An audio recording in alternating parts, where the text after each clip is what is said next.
Hello, everybody. Welcome to the second live Q&A session here for the Launch Masterclass. We've got folks coming on in, folks streaming on in. Welcome, everybody. Welcome from a unexpectedly very rainy day here out in Colorado. It is hopefully it's not too loud. A moment ago, it was like just pounding down. I was figuring, man, it might be kind of loud even on the mics. Anyways, okay, so welcome to the second Q&A. If you're here on the first Q&A, my name's Dan. I'm your studio host here for this broadcast. I'm here with Jeff. We'll be flipping over to him in just a second. Give you a little bit of an orientation here. So we're on Zoom.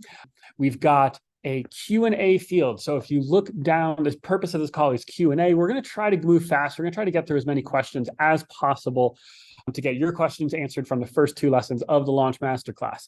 So if you look down at the bottom where you normally see like the chat field on Zoom, you'll see a chat field and you'll also see a Q&A field.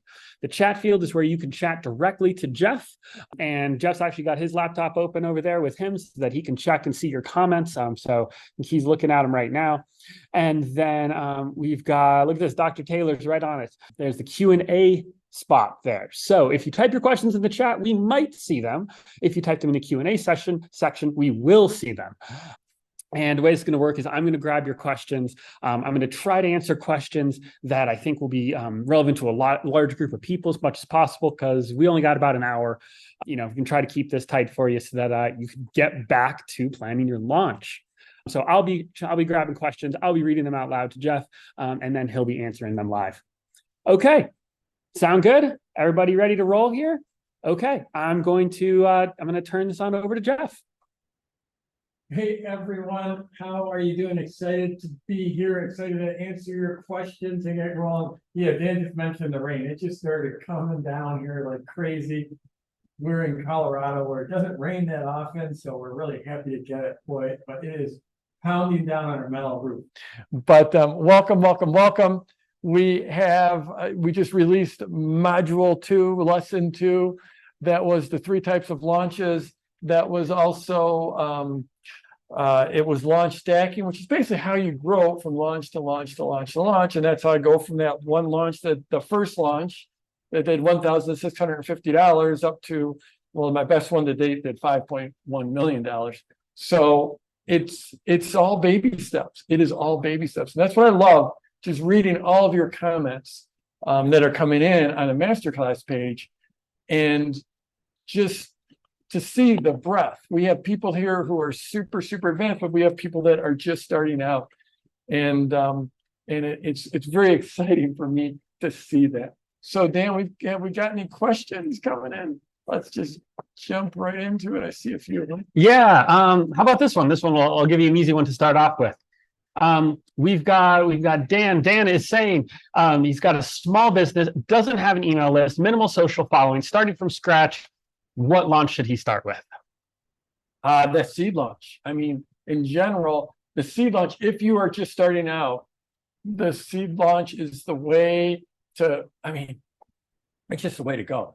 Because you end up with it's a really good offer. It's a compelling offer, because your offer is basically going to be for a small group coaching.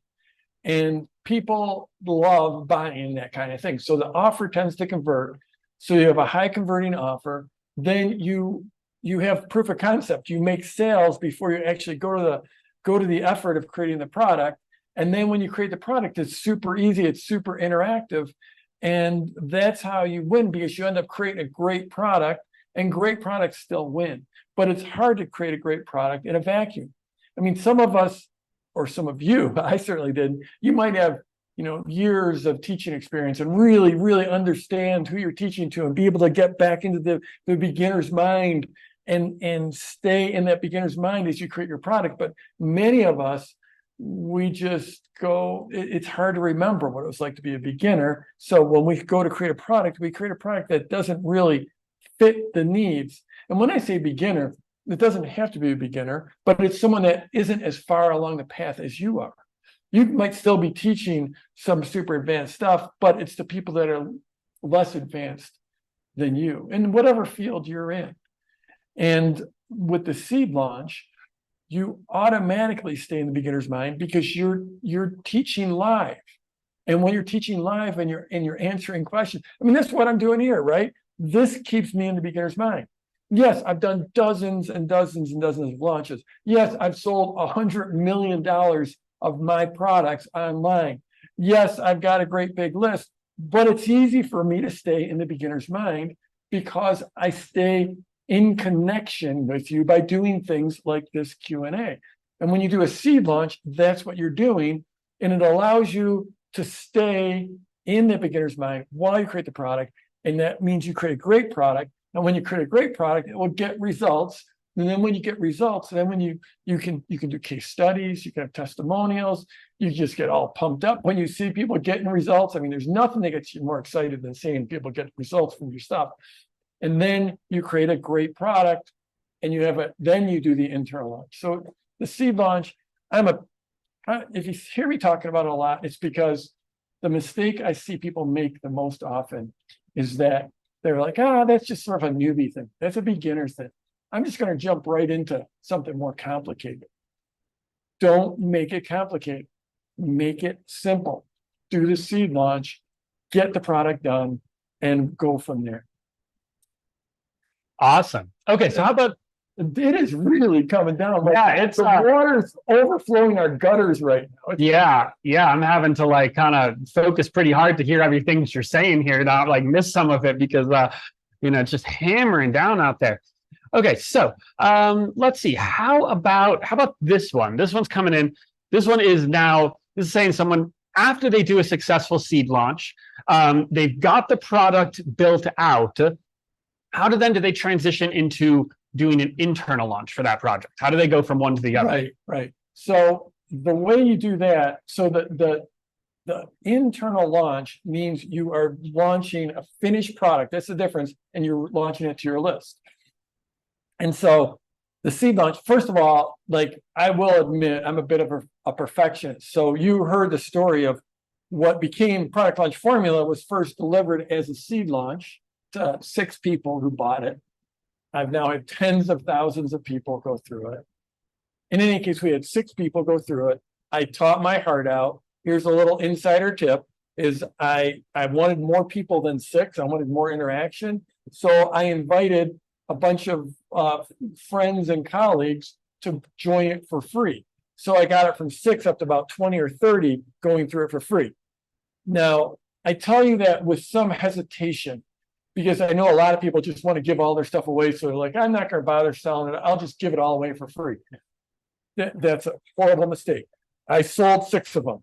I wanted more people. So I had certain friends in the industry that I knew it would be a strategic benefit if they saw the level of my teaching. So I invited them in. So then I got more than 20, maybe 30 people in that created more interaction. And it was building positioning for me with significant people in the industry that I had met that I comped into the program. So here's another thing I'm going to admit to you is that because I'm a bit of a perfectionist, after I delivered the seed launch, then I went back and I re-recorded everything and I made it fancier and I made it better using the lessons, everything I learned in the seed launch. But I thought I'm going to just re-record this thing and make it tighter and better. So you can do that after the seed launch if you want. You do not have to go straight. You could re-record it. It's more work. It's easier just to take the seed launch product that you created. Just a couple caveats. I'm just going a little deeper for those of you who are on live. And then what you do is often during that seed launch, you'll start to build up a bit of an audience, a bit of a list. And then as there's going to be some amount of time between the seed launch and the internal launch. You need time to just take that and then edit it and make it a little prettier and get the product ready and decide on your technology of where you're going to host that course. And in that time, is when you're continuing to work with your students. You're continuing so that they end up coming back and delivering case studies or testimonials, but you stay in touch with them and you continue your list building through all the ways, all the techniques. And then you start building out your sideways sales letter, your bigger, broader sideways sales letter. And that's when you start to usually, when you publish your sideways sales letter, now is when you start to see more list growth, more list build. It's crazy because a lot of times people will do a seed launch. They'll come out of the seed launch with 2 or 3 or 400 people. They'll spend a few months getting ready for their internal launch. They'll put together a sideways sales letter. Maybe in that time, maybe they keep on list building, and maybe you get 500 or 1,000 people on your list. And then often, this isn't a promise, it doesn't always happen, but often during that internal launch, just because you're sharing really cool stuff that gets word of mouth, your list can double. It can go from 500 to 1,000 or 1,000 to 2,000 people. And then you do the internal launch is the classic sideways sales letter. 3 pieces of pre-launch content. It could be video, it could be live broadcasts, it could be email, but you go into your classic sideways sales letter, and that's your internal launch. Awesome. Okay, so let's see. Let's flip on over. So we've got a lot of questions about, like, how would you do this for this sort of product? How would you do this sort of product? This is an interesting one, though. This person, they're trying to figure out how this is going to work for them, and they're selling their music. So they're saying that, they see how this can work for like high priced products. And if people are selling like a course or something, but they're struggling to see, like, how does this work if I'm selling something that has a lower ticket price? Can you just speak to that a little bit? Yeah. So sounds like they were selling their recorded music. Yeah, that's what I'm thinking. Huh. Well, I mean, generally that any type of art, what you're doing, it's crazy because people, as an artist, you're a very special person. People see artists as like a breed apart. And so generally the launch for any type of art is going to be either about the artist or about the making of the art, or both. Now, Mary Gilkerson, the late Mary Gilkerson, and I love, she just passed away about 1.5 years ago through breast cancer. And she's an amazing person who sold her artwork. She sold high-end paintings. And Mary just crushed it with her launches. And her launches were very much about art and how to see art, and what having art in your home would mean to you, and how that could change your life. And so that's what her pre-launch is about. For music, it could be about the making of. It could be about the demos, and it could be about the mixing, and it could be all about all those different steps about getting the artwork done and telling that narrative. And it's been a while, actually quite a long time, but I did have one person successfully launch recorded music using PLF. And in just this way. And, it's not that unusual for you to see artists doing this type of thing. These, 20 years ago, we didn't have social, and the artists weren't all on Insta and all on all the social. Now they are. You build up your audience there, you tease it out. If you create a special offer, that's, a phenomenal way to do it. By a special offer, it's like we see this like even in concerts, like you get some type of a VIP experience. So think of creating some type of a VIP experience for your early buyers. And then the other thing is think about how you can take your current audience, whoever they are, wherever they are, if they're following on social, how can you take them and turn them into your army that helps spread the word? That's the real key, and that's where the real leverage comes from. Yeah, and I think and we've also seen a lot, I'd say, with artists, authors, musicians, stuff, doing things that are like, say, kind of adjacent to the actual product that they're creating. They're selling a VIP experiences, or they're coaching people on how to do things that they're doing, or they're selling exclusive packets, or they're selling, tickets to attend an event or stuff like that. Using the fact that they have fans that they've gathered through their art or through their music, and then those fans usually want to have a way to go deeper. So we've had a lot of cool experiences like that as well. Yeah, I actually went to I went to a yoga session led by Michael Fronte. And it was awesome. It was the most amazing thing, because he's a yogi, and he led us through the session. And at the end of the session, he had a guitar and he started playing, and oh, it was amazing. Yeah. Okay. Let's see. I'm just scrolling through trying to find picking some good ones here. Can you hear the rain? I'm having a hard time even hearing myself. I know it's funny. It's actually quite distracting about how it's like hammering down so much. Okay, so here's one interesting one. So we do have a lot of people asking about say if they got a physical product, or they're making like handmade things or stuff like that. This one I think is an interesting one though. This one I'm sorry, I don't know how to pronounce. I'm not sure how to pronounce your name, but how does this work with a musical instrument? So like $2,000 physical product, so a high-end physical product. Yeah, I mean that I would think you would be telling the story of that instrument, telling the story of the making. You know, I love guitars. In fact, I love buying guitars. I'm a better guitar buyer than a guitar player. And I read books about the making of guitars, and so I would think with a high-end instrument, it's about the story of that instrument. It could be about the making of it, the sourcing of the materials, the effort that goes into it, but I think it's about the making of it. And for physical products and like e-commerce, it comes down to you could tell. I mean, marketing is so. It is about the story so often, and that's what launches are about. It's about the story. And often, if we're selling a training or a teaching, a course, a membership, really, you're telling the story of your future client's success.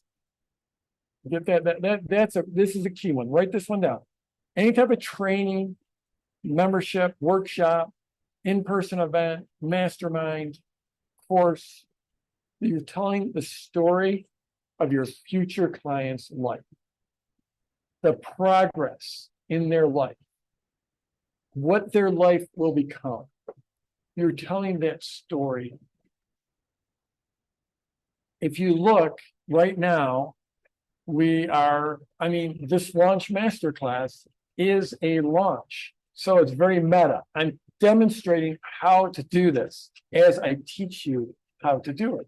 I'm doing a launch for my product launch formula coaching program. And if you look within those videos, in lesson 1 and lesson 2, I did a lot of teaching and stuff, but in it, I tried to weave in the pieces that led you to start to envision your future and what your future would be like when you have an online business. Now, I'm going to go over here to the chat and see, and then we're going to get back to physical and instruments and stuff. But did any of you feel like you were starting to see a vision for a bigger future for your life? Did you, in watching lesson 1 and lesson 2, watching those videos, did you start to see a bigger future for yourself, a vision of creating that online business and what that could mean to you? And I'll just go to the chat. Yeah. Yep. Definitely bigger vision. These are flying by so fast. I totally can see that. Yep. Like that, I've already thought of my PLC 1, 2, and 3. Right. Absolutely. So that's what you do in a launch. And I mean, can any of you feel the passion that I have for you and for your future? I mean, I'm like, I put this on my Instagram the other day. I went for a run the other day, and I was like in my whole training protocol. I've got the fancy training watch and stuff, and I'm trying to do my zone 2 training. I'm a geek about certain things like heart rate training, and I've been doing that for 30 years. Literally, I've been training. And so I was doing this zone 2 training, which is like where you go. It's very easy. You're not training super hard in zone 2. You just barely want to be breathing hard. And I went for a run, but it was like after our broadcast, and I was so pumped up that I couldn't go slow. I was like, I could not slow down because I was so jacked up. And that's how I get this time of year when I get in front of you and all the people going through the masterclass. And so it's just easy for me to take that enthusiasm for your future and channel it and just, yeah, that's what I'm doing during this semester. I'm just trying to, I'm trying to teach you. I'm trying to show you how to do this. But I'm also showing you what's possible. That's the key because before you can see what's possible and see in your mind's eye you having that future, then we can't make any progress whatsoever. So that's all. If you have any type of teaching, training, anything like that. Now, if you're doing, say, e-commerce or music or something like that, maybe it's not as much. It's more, the story is more about the product. I mean, with with the product, depending on what type of product, you could very much be telling the story of what their life will be like after they get that product. But especially if you're doing e-commerce and you're selling a similar product that everyone else has got, if you're in that business, well, first of all, you want to find a way to not be selling the same thing as everyone else. That's really, it's a much better business if you can do that. And you can do things like you can bundle different products together and create a special, a limited time special. That's one way to go. You can create information products, training, coaching that go along with the physical products. And that can be awesome. We had Wayne Hitzfield is one of our favorite case studies, Dan. I mean, it's just, you can't ever get sick of watching Wayne. And did I get, it's not Blaine, sorry. Blaine. Yeah, it's like, something's right. Blaine Hitzfield. He sells beef, and he sells chicken, and he sells salmon, but it's not your average beef and chicken and salmon. It's all, the salmon's all line caught, the beef is all raised, pasture raised, the chickens are all free range, and it's on a small farm that he runs with his 6 brothers. It's just exquisite quality, grown, farmed the way you would want it to be. And so when he does a sale for his beef or his chickens or the salmon, he's telling the story of where it came from, how it was raised. This idea, knowing where your food came from is like an amazing thing. So it is very, very much the story. If you're doing pure like commodity kind of e-commerce, I suggest you get in a different kind of business and think about that story of what that product is going to do for your future clients, but also think about bundling and think about adding other bonuses like an information, or a digital training, a digital something that goes along with that enhances the experience. Awesome. Did that give anyone who's not wondering about physical products, did that give you anything to think on or some different ideas? Awesome. Okay, let's go. How about this one? This one's a good one. This one's from Renata, and it's asking, to start a seed launch, how do I get people from social media to opt in to the page that I'll create for my seed launch? You create something that they really want to get. It's that simple. I mean, don't make it more complicated than that. What's something really cool? And the rain has stopped. Like, we can actually think now. What's something really cool that they want?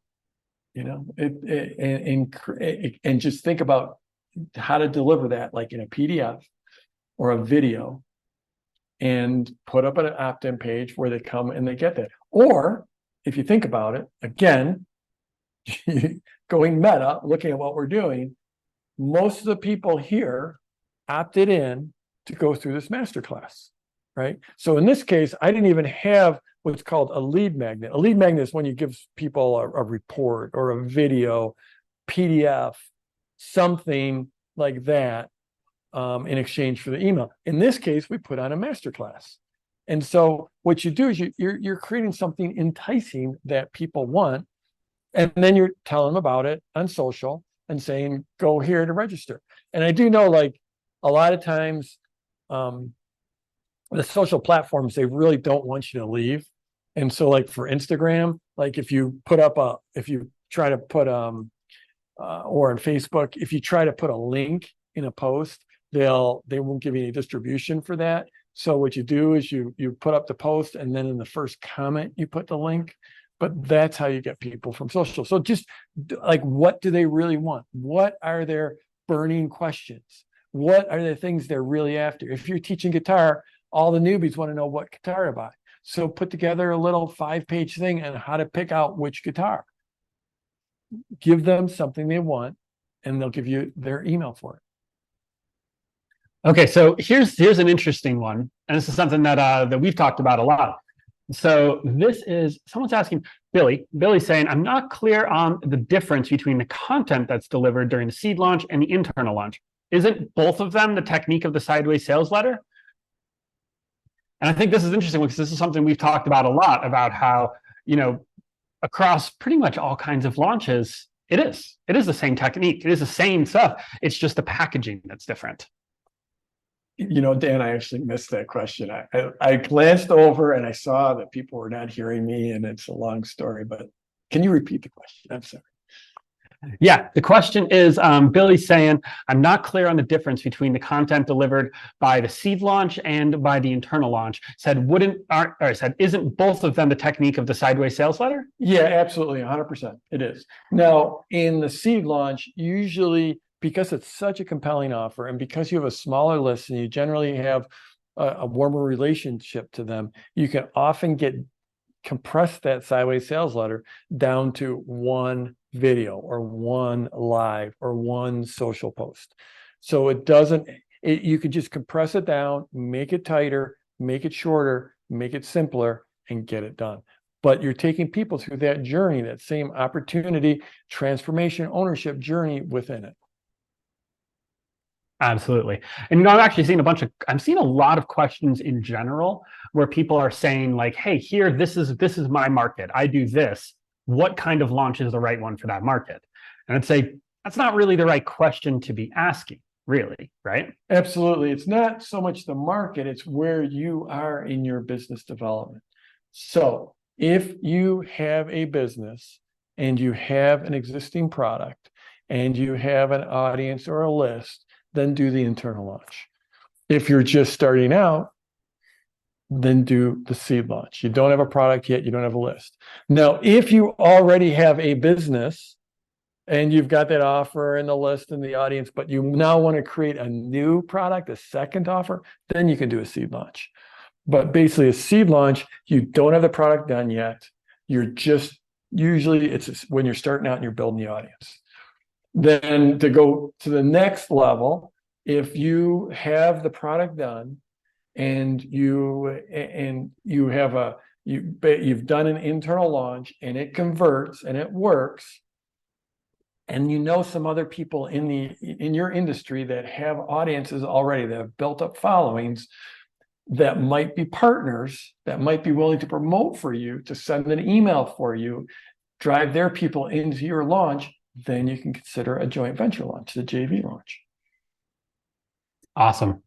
Okay, how about this one? This one's I just remember, I'm sorry. There are a few, these are the three horsemen, the three primary launches. There are several other types of launches. There's a quick launch, there's the evergreen launch, there's the Sparta launch, there's the book launch. In this masterclass, we can only cover so much ground. So we're covering the three primary ones. Definitely. Okay, how about this? This is a slightly different question. This is from Trudy. Trudy says, I'm a mental health professional with about 20 years of experience. I'm wanting to build a product to address the common items that occur across diagnoses. How can I launch this type of product without feeling sleazy? So it sounds like looking to try to seeing a lot of commonalities across different diagnoses from different people, working in the industry for 20 years, but worried about feeling about sleazy trying to sell a product. And what's teaching about it. This person's name? Trudy. Okay, so Trudy, it sounds like you've done a lot of incredible work in 20 years. And you've worked with countless people in counseling them, in therapy. I can't even begin to imagine the experience that you've had, and how deeply you know this work after so much time and work with so many people. So my question, Trudy, and I know we can't talk to each other, but my question right now would be, when you get in a one-on-one session and you work with them, does that feel sleazy to help them in a one-on-one setting? Does that feel sleazy? And I know, again, we're not talking to each other, but I'm betting, I'm going to go over here. Maybe you're in the chat. I'm betting the answer is no, you don't. So if working with someone one-on-one isn't sleazy, why would working with small groups or larger groups be sleazy? What about that is sleazy? I mean, if someone is tutoring someone in math on a one-on-one basis, it's not sleazy. And then they go in and they teach a class of 30 people. Doesn't seem like that makes that sleazy.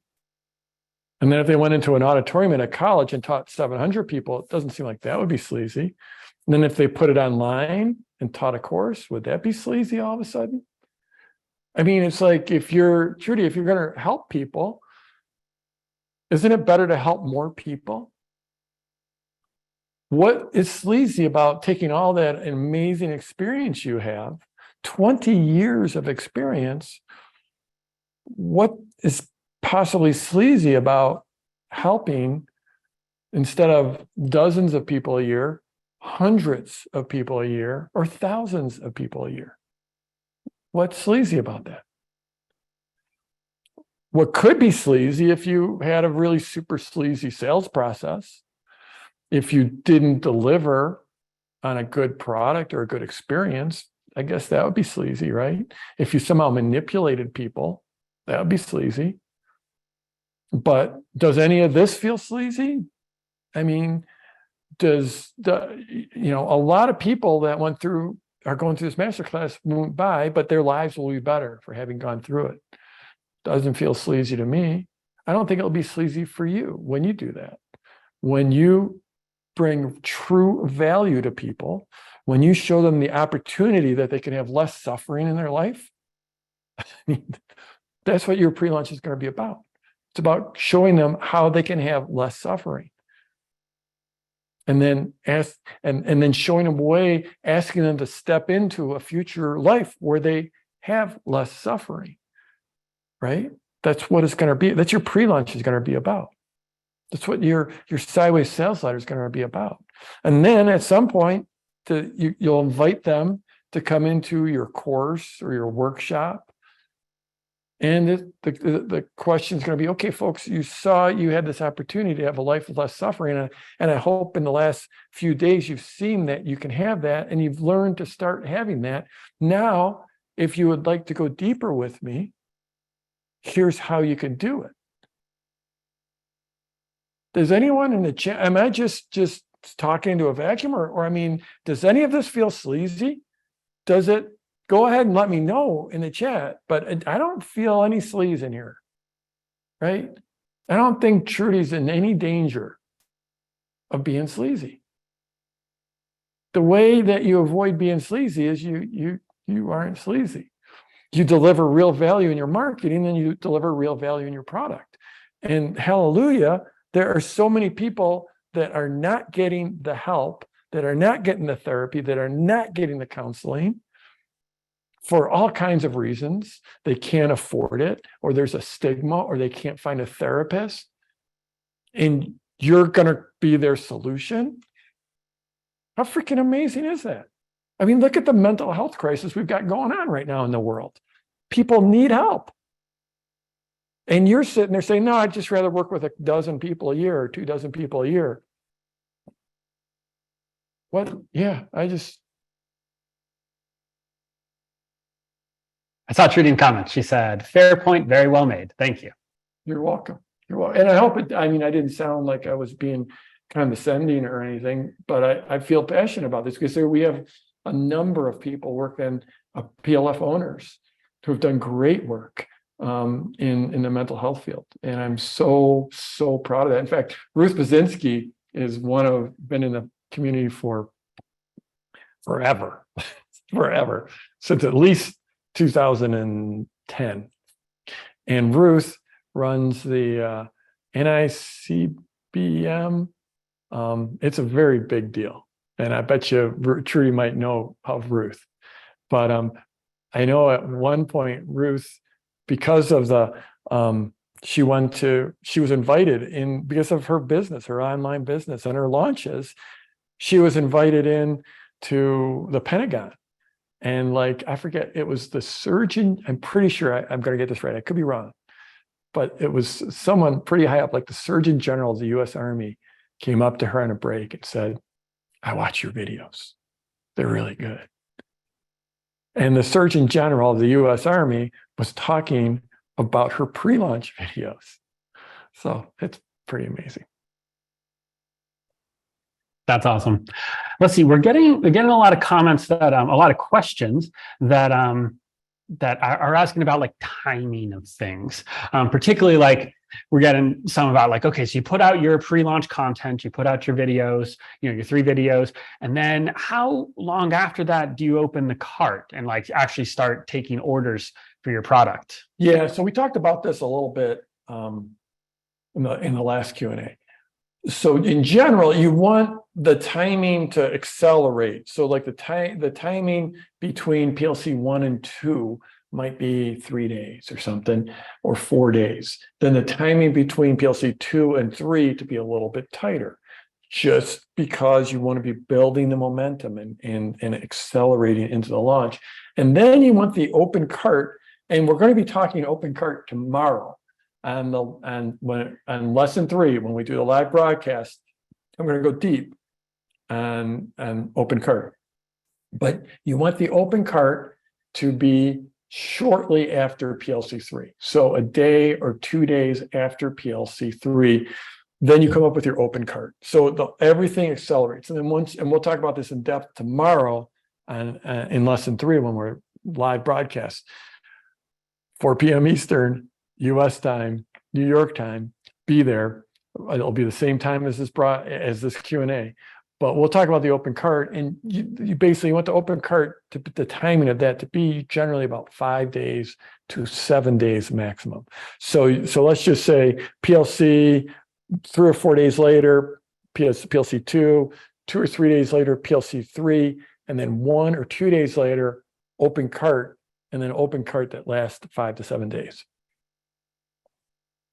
Okay, so how about this? So it's seen a few different comments in this sort of vein, but the core question is, someone's like, if I'm offering something that's around, say something that's going to make someone happy, like say one person's selling like some bundles of like handmade greeting cards, another person's selling like how to make amazing brownies, and like they're saying, what if my product doesn't transform people though? Like what if it doesn't change their life? How do I talk about that in my pre-launch? So back in the day, we used to do big live events back pre-COVID. And I remember a guy in the front row, 1,000 people in the room, big event. I loved doing them. They were so much fun. 1,000 people in the room, guy in the front row raises his hand. He's like, I know, Jeff, you keep on talking about this opportunity. And I just don't get how it works for my market. And I was like, okay, well, maybe it doesn't. Let's see, what's your market? And he says, my market is private jet travel. And I'm like, okay, so you're saying that one of your clients can just, instead of driving to get into the airport an hour or 2 hours or 3 hours in advance, they can just literally drive up on the tarmac and drive to the jet and get there 5 minutes before takeoff. They don't have to go through TSA. They get greeted. They have someone come and take their bags out of the car and load them onto the plane. And then they just walk on the plane, and 2 minutes later, in supreme comfort, waited on by their own private person who was giving them the food and drink that they had told them that they wanted. And they take off and they fly nonstop to their destination. A car is waiting for them right next to their plane. They don't have to deal with baggage claim. It's just nothing but just a chill experience. Are you telling me they don't, their life is not changing? There's no opportunity for their life to change. There's no transformation. And when I said it that way, the guy said, well, now that you put it that way, I guess so. So I would say, like, what you're doing, what we're all doing, the transformation is we're either delivering pleasure or we're taking away pain. So greeting cards, custom handmade greeting cards that are probably a work of art. Think about the person who's going to buy that. How is their life transformed? Well, it's all about the idea that they're going to be able to give a gift. First of all, they're going to be the person. They're going to be the person that cares enough about handmade things, about art, about crafts, about beauty, about care, about craftsmanship. They're going to be the person that buys that type of thing. So just the buying of the cards is going to make them feel better about themselves. It's going to make them feel like who they want to be. And then they get to give that as a gift. And we all know that giving gifts is way better than receiving gifts. So they get to give this handmade piece of art. They get to write in it and make it even more theirs. And then they get to give this gift. And then when they give this gift, maybe oftentimes they'll be able to tell the story of that piece of artwork. Maybe the story of their relationship with the person who created that art. Who they are and how they see themselves will be validated by being able to buy and give that artwork, those cards. So there absolutely is transformation. And the transformation is almost always way deeper than we can ever imagine. I love that. Love that. Yeah. Okay. How about this one? This is an interesting one. This one from Marine, or might not be saying that right. It's tricky trying to read names out loud without having any reference. Anyway, give it up for Dan. Here. It's doing it's so stressful. Anyways, all the names. Anyways, how about this? Even when you announce in advance that you'll be opening the doors to a paid offer, some people still get mad that there's something for sale after the free value and content. Do you have any tips for addressing this and pushing through? Yeah, I have a bunch of different rants on this that I'm trying to, it's like, if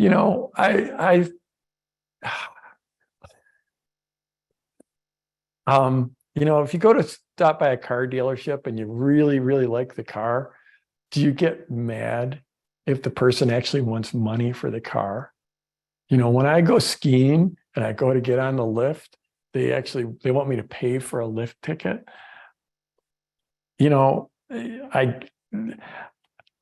If someone gets mad because you're making an offer that you're asking for a value exchange, especially after you gave them free stuff, they're just not your people. They'll never be a client.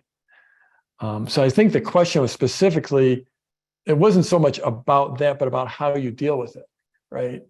Yeah. And or if that's a problem. Yeah, well, yeah, it's not a problem. I mean, you know what? Have any of you guys read any of the comments that are being left on our masterclass homepage? Like down below lesson 1 videos and lesson 2 videos, there's comments. Have you guys read any of those comments? I'm just going to go over here and I'm going to look at the comments to see if you guys have been reading the comments. Okay, so you've been reading the comments. Yeah. Okay, for those of you who've seen the comments, has anyone been grumping in those comments about anything? I mean, it's just been a freaking love fest over in those comments. And so when you follow the formula, follow the PS path, you're really delivering true value to people. And if you're delivering true value for free, then there's not going to be much blowback. Especially, I mean, like the question even said, you tell them right from the start, I'm going to have an offer. I mean, the reality is it cost money. Like, those pages we put together, I have a full tech team that's building those pages. We have a team, we have almost 40 people on this team. It costs money to create that experience. And so, yeah, no, it's like, if someone is going to grump about that, then, what is it? There's a lot of great ones, a lot of great quotes, but like, I think it was Winston Churchill said, if you're going to stop and throw stones at every dog that barks, you'll never get to where you're going. And yeah, it's not a problem. And if it is, then it's just someone who's having a really, really bad day, or just really needs to reset their expectations. So how about this one? We've got, I've seen this one in a few different forms, but this particular one is from Jack. And Jack is wondering if it's possible to launch without necessarily telling his whole personal story. Is that possible? Can someone start a business and launch without necessarily highlighting their own personal story as the focus of it? Yeah, 100%. Absolutely, 100%. I think, in fact, I told my story a little bit. I used to tell more of it, but I just started to pull that out a little bit. It's just a choice I made. People for some reason seem to relate to my story, but you can totally do it without your story. Lots and lots of people do. And lots of people, like, a lot of times your story is not relevant. There are a lot of people that, like Trudy, she's a counselor. Well, she's mostly going to be telling the story of working with her clients, not of her work or her trauma. So, yeah, you could absolutely, it's just a choice I made. You don't need to do it like I did. Okay, similarly, we're getting some people asking, I get this, I like it. I don't want to be on video. I don't want to be on a live broadcast. Am I just, should I just cross this out? Like, is this something I can still do if I don't want to be on camera? Yeah, absolutely. So, you could do it via email. You could do it via screencast, or screen cap, where it's basically you're recording, it's a recording your screen and you're talking over it. It can be, there's a lot of creative ways to do it. You do not have to be on camera. I mean, the reality is this entire formula was developed before online video was a thing. It was developed before online live broadcast was a thing.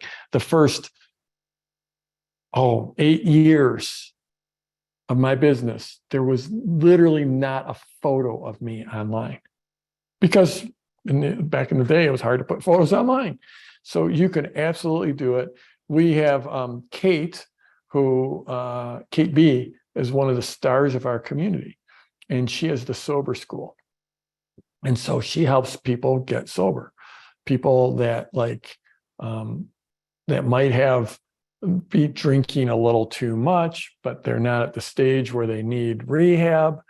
And so she, for years, was completely anonymous because it was her story, and she didn't feel comfortable telling her story in public.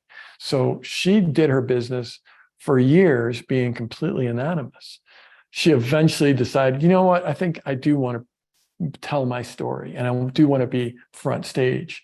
And so she made that transition. But yeah, you can do it without being on camera.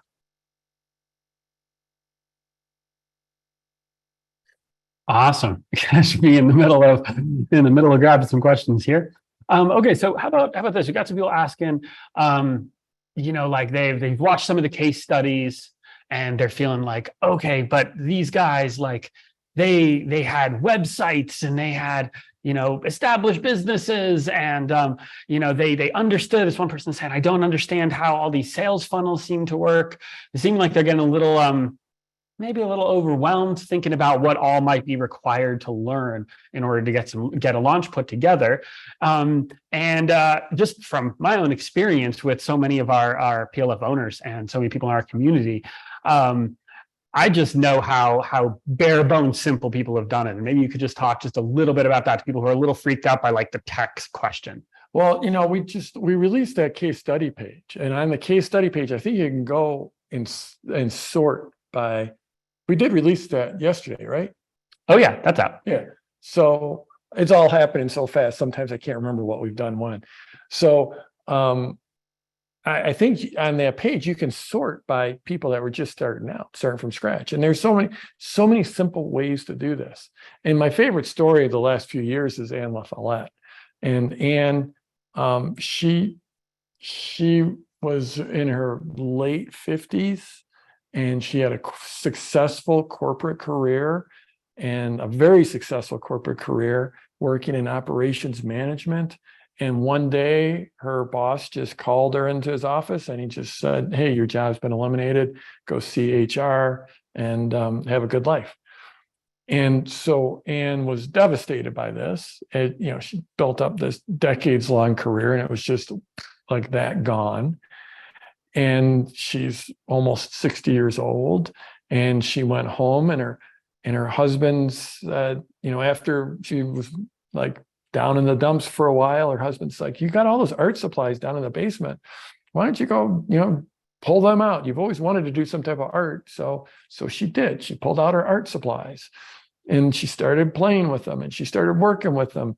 And then eventually she found something called surface design, surface pattern design. I didn't know what it was when she first told me about it, so I had to Google it. And now I understand. I mean, this is surface design. Like someone actually created this pattern. An artist actually created that pattern, right? So that's surface design. So Anne figured out how to do it and she got good at it. And then she decided she wanted to try teaching it. And so she had no technical experience whatsoever. I messed my mic up. Am I still good? Yeah. I think you're, And now you're all right. the tripod too. It's like, it's all going to So we're establishing how good of a tech you got to be here, guys. Exactly. Yeah. So anyways, Anne decided she wanted to start teaching. No experience, no following, no anything, nothing, no marketing experience, no list, no product, nothing. But she just got and did a Facebook Live. And on Facebook Live, she just started teaching. And there was one person on their Facebook Live, and it was her cousin. I think her cousin's name was Katie. Anne's told me this story a bunch of times. And her cousin was on live with her. So every week, Anne would do a live and teach about surface design. And after several weeks, and she was starting to get more comfortable, it was still Katie. And Anne likes to say she was just getting used to talking to the green dot on her computer. Because that's all it was she was talking into her webcam on her computer. And after several weeks of that, then she started spending $5 a day to get people on paid traffic from Facebook into her lives, and gradually started to build up an audience. And then there was a few more people, not just Katie, her cousin. So there's a few people, and every week she's just getting better. She's learning how to teach. She's learning how to be on camera. She's learning how to be live. And then she came into my world. She did a launch, her first launch. Actually, I just texted Anne about this. So I've got the exact numbers here. Because I just let me do a quick search for Anne in my messages. I just texted her. And so she said her first launch did $6,450 just by following the formula, just the minimum viable. And she did it 100% by doing Facebook Lives with her webcam. No fancy equipment, nothing, no funnels, nothing fancy. Okay. $6,450 for a 60-something woman who had just gotten laid off, no experience, no list, no product, nothing. Pretty amazing. And Anne said, "Wow, that's pretty cool. That's my proof that this is going to work." So she leaned into it. Her next launch, I have the exact numbers here because I just texted her about this. Her next launch did $12,589. It's like doubled, doing okay. Her next launch, $28,136. Just all baby steps. She's getting better on camera. She's continuing to spend the $5 a day. She might have actually stepped up the money by that time, driving people into her launches. Her first full year in business online was 2019. She did $114,480. Surface design, 60 something, no experience, no list, no fancy tech. Yes, at that point, $114,000, you start spending a little bit more money. Maybe now you've got a decent opt-in page, you've got a website, right? But it's all baby steps. And now, so that's 2019. That was her first full year online. Now her business does right around $500,000 in sales per year. And she absolutely loves her business. Baby steps. That's something if you're around me, you'll hear me talk baby steps, baby steps, baby steps. Don't worry about the fancy, crazy funnel. Don't worry about me having a team of 35 people, right? Just the baby steps. Baby steps. And you can see on the case study page, we have the full case study with Anne LaFollette, and it's absolutely, it's ridiculous. It's not average. It's not typical. I don't want you to think that it is. It's absolutely extraordinary. And that's why I tell you it, because it's such a freaking extraordinary story. And Anne's a wonderful person. I've gotten to know her and I text back and forth with her. But don't get caught up in the, it's like if you're going to go build a house, right? It'd be like worrying about crazy advanced funnels and crazy advanced this and that and the other thing and doing fancy video and all that. That'd be like you're decided you're going to build a house, but you can't get started because you don't know what color the hinges should be in the house. There's going to be door hinges. What color should they be? If you're going to worry about the color of the door hinges, you're never going to get started on building that house. Does that make sense? That makes sense. Okay. What do you guys think about Anne's story? Is that ridiculous or what? Like I said, you can go watch the video, hear the whole thing. Yeah, if you guys haven't checked out that case studies page, particularly if you're thinking okay, I'm just curious, will this work in my market? Can I do this? Can I do this with this type of product?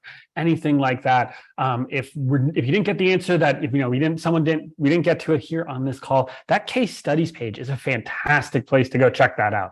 Those case studies are in-depth stories where Jeff or one of our team members, usually Jeff, is literally on a call with someone. They're usually 10, 15 minutes, something like that, fairly short, but enough time to go deep. So it's actually hey, what was your market? How did you do this? How did you do that? How did you go to this? How did you implement PLF? So they really are the goal with them is really to dive into some of these different markets and see how people have done them. So I'd say if you got one of those sort of questions, head to that case study page. We've even got it, you can sort through it. That's one of the coolest things about it. You can literally sort by different types of market and stuff. And go see for yourself just how people have done some of this.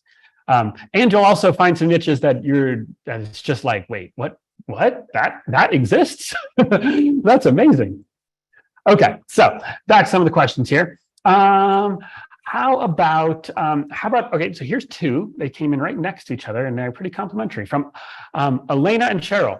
And Cheryl's asking, are you selling the same product over and over again, or do you need to keep dreaming up new things each time? And Elena's asking, if you're launching the same product, how frequently should you launch? Oh, yeah. So these are nuanced. Let's see how to answer this. The true answer is it depends. It depends. And you'll get all kinds of coaching if you choose to join us in Product Launch from the coaching program, you'll get all kinds of coaching on this type of thing. But the reality is it just depends. Usually what happens is you do a seed launch and then you end up building that out into a fancier, better product. And then, then you figure out what the next thing people need is. And you might create that next thing. But generally you keep selling that first thing. Now, my example, in my first business was about the stock market. So I had a newsletter, and it was a newsletter for traders, people who were trading the market, getting in and out of the market. And then I came out, a year later with a product for mutual fund investors. They were complementary. Some people bought both, but then I had these two products going. And then I came out with a course on how to do that trading. But I kept selling those first two. With this business where I teach people how to launch, I've been selling product launch formula, this product launch formula coaching program since 2005. In 2005, it was a bunch of CDs and books and DVDs, and we shipped it in a box to people. Then in 2008, it became a digital product. So it was an online course. It was one of the very first online courses back in 2008, especially a premium level online course.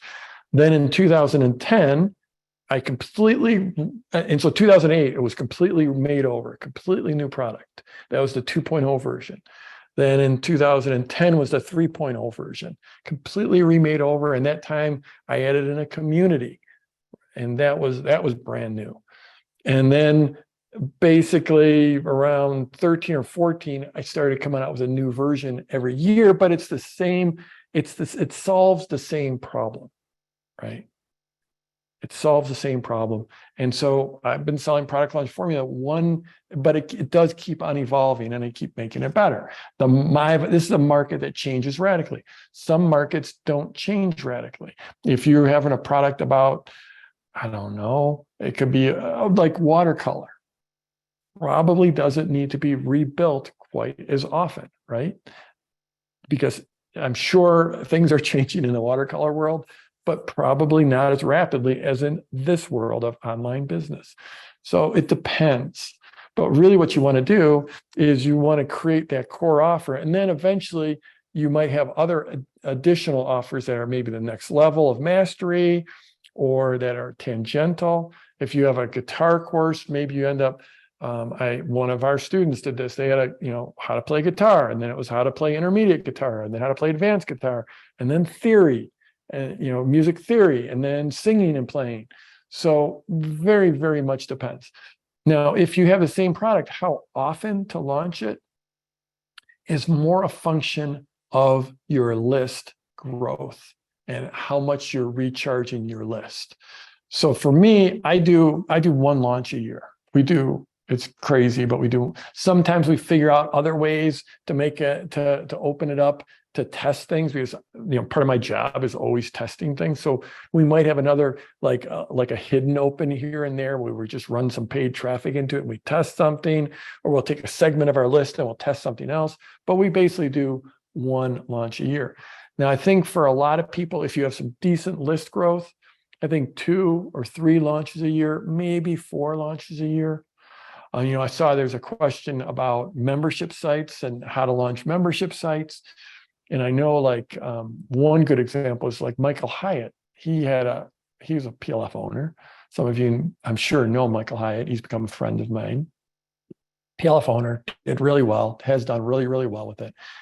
And so Michael used to have his membership site open all the time. And then he went to having it, basically having it shut down, but once a month doing a little mini launch. And then he's like, well, let's go big on this. And so he did a launch. So once a quarter, he would do a full PLF launch. And otherwise you couldn't join the membership. And then he moved to twice a year. And then eventually he moved to doing a launch once per year. So I hate to not be definitive, but the answer is it depends. Okay. All right. This might be a fun one. And we're just over an hour here, so I think we're just going to take a couple more questions and then wrap this Q&A up for the day. Because we got a broadcast tomorrow. We got lesson 3 to get ready for tomorrow. So But I got a few good ones lined up here. So let's take a couple more. This one's from Marilyn. Marilyn's saying, I've been seeing a lot about starting out by using challenges. Is that similar to your launch model? Yeah, I mean, challenges are super cool, and it's basically it's pretty much a launch that you call a challenge is really at the end of the day. Yeah. Yeah. It's a just look at the just look at what happens in a challenge, and you'll see, oh yeah, that's a launch. Yeah, and and challenges can be really good, and people out there teaching them, and frankly, the people teaching them, there's a couple people that are doing a great job teaching challenges, and I will confirm that they are product launch formula owners and came through my world. Just saying. Just saying. Okay. Let's see. All right, a couple few more. So we've got, here's a question. So we've got a decent few people on, and we're about an hour or so in here. And I'm thinking that maybe if people stayed on this long, then we could answer a couple questions that maybe just pull back the curtain a little bit more. We hadn't talked about this. Well, no. I mean, not on that. Let's not get crazy. We got to keep some surprises. But how about this one? This one is from Therese. Therese says, where in the launch stacking circle would you consider this free launch masterclass to be placed? The launch. Well, I mean, this is a joint venture launch. So is that's exactly the question. Yeah. That's so we're just going a little bit meta here. Going a little bit meta, talking about the masterclass as a whole. Yeah. Okay. So this is a joint venture launch. I would say maybe, if I had to guess, maybe a third of the people here are people that already were of my world, that were on our list, that came from our list. But some percent came from paid ads, but the majority of people here came from some of our partners. If you maybe came from Ocean Robins, give it up in the chat for Ocean Robins. I see Eleanor is in the chat, actually. Yep, Emma and Eleanor, they're reconnected. Yeah, Hay House. I just came from John Carlton's list. I didn't know that John mailed. Wow, that is amazing. So Ocean Robins, they're reconnected.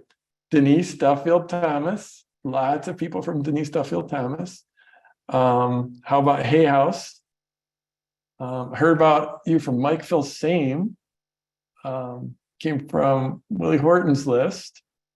Yep, lots from the reconnected, from Mark Lack. Ann Wilson, and Ray Edwards. Rachel Miller's. Yeah, Rachel's one of our, all these people we're mentioning are just dear friends of the PLF world. Hay House, Reed Tracy, I have a mastermind, a very, very, very high-end mastermind, just super elite people from the community. And Reed Tracy was in that mastermind for 5 or 6 years. Rachel Miller was in that mastermind for years. Christian Michelson, same thing. Denise Duffield Thomas, incredible. Her and her husband Mark, incredible friends of our community. Yeah. You know what? Here's a comment from Lynette. Scared AF to do a launch. Now I don't know what is a. That sounds like a kind of you kids say those kind of things. You know what? Let me tell you about being scared. I was so scared the first time I did a launch, and I was scared the second time, and the third and fourth and fifth and sixth and seventh, eighth, ninth, and 10th. It's, you're stepping into something big. And it's just like, what's on the other side? We have this analogy, I'm going to talk about it tomorrow, this analogy of throwing your head over the fence. Like if you really want to get on the other side of the fence, take your hat off and throw it over the fence. And then you have to go over the fence to get it.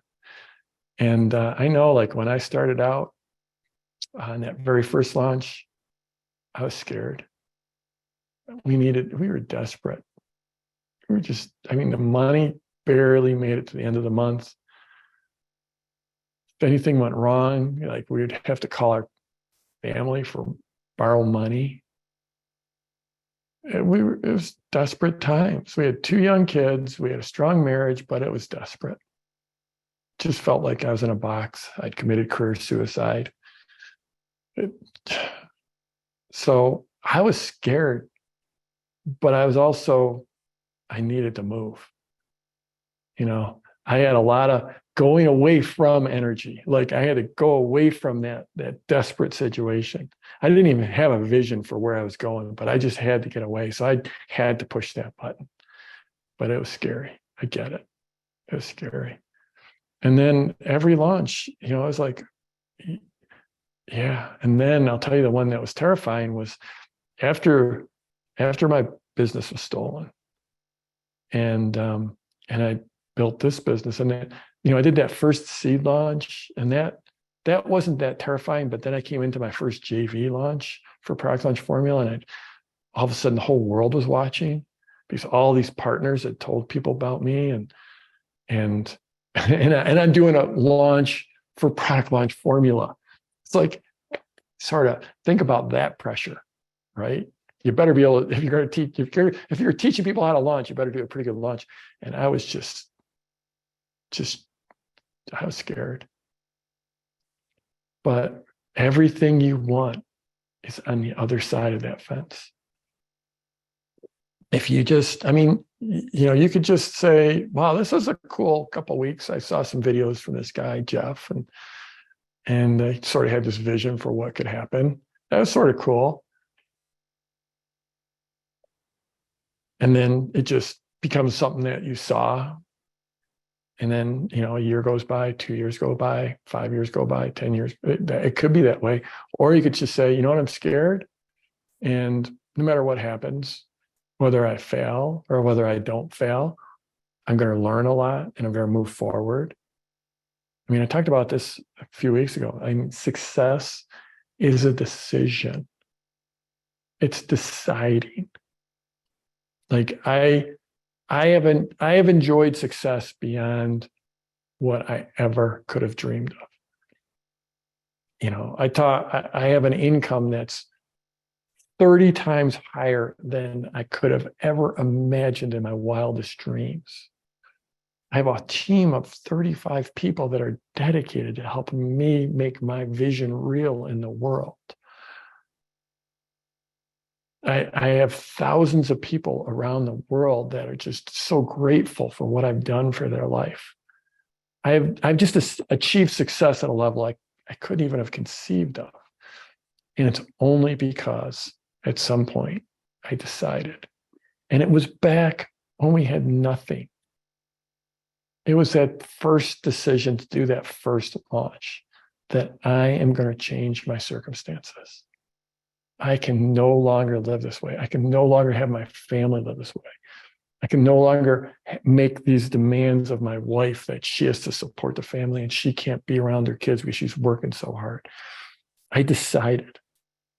And it wasn't easy. It wasn't easy deciding and it wasn't easy following through. But once you decide and you decide to become inevitable, doesn't mean that there won't be failures along the way.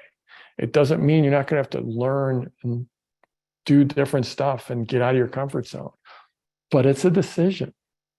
And once you decide, then you are inevitable.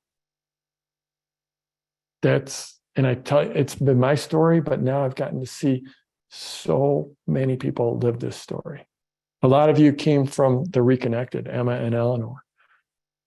A few years ago, they barely had anything going on. I mean, they had families, they were wonderful people, they had a big vision, but in terms of monetary resources, is very, very tight.